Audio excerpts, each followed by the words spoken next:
the government seems quite keen to throw the baby out with the bathwater without an alternative system or appropriate measures in place to strengthen our governmental agencies and bodies that can take over the investigation and prosecution of corrupt practices. It appears that it wants to protect its own skin rather than revamp NAB to prevent the abuse of accountability laws. Under the first amendments to the NAB laws, after the incumbent coalition government took power, the accountability body had been barred from acting on any federal, provincial, or local tax matters, and all regulatory bodies had also been placed out of its domain. The government had further insulated the federal and provincial governments, including their committees and subcommittees, as well as the State Bank of Pakistan, by placing their decisions outside NAB's purview, unless it could show that public office holders had materially benefited from such decisions. NAB had also been told it could not act on any matter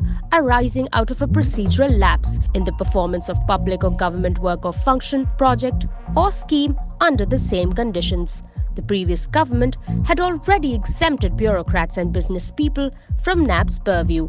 Now, the accountability watchdog has been told that any corruption case involving a sum of less than Rs 500 million will not come under its jurisdiction, that the government itself will now appoint accountability judges, that the accused will be tried in the territorial jurisdiction of the place they committed the crime, and that NAB will no longer be able to seek help from any government agency in the course of its investigations, among other things. Though the government recently appointed a respected former bureaucrat to lead the organization, it appears he will have very little to do. There is no doubt that NAB had over the years cemented its reputation as a failed institution that did more harm than good. It became increasingly controversial over its abuse of powers, its inability to act without favor, and its repeated failure to handle cases professionally.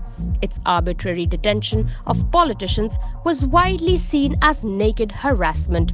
The expectation from the government was that it could reform NAB to stop it from becoming a tool of political oppression or replace the watchdog with a better mechanism for accountability. However, the recent changes to its governing laws go well beyond an attempt to reform the organization.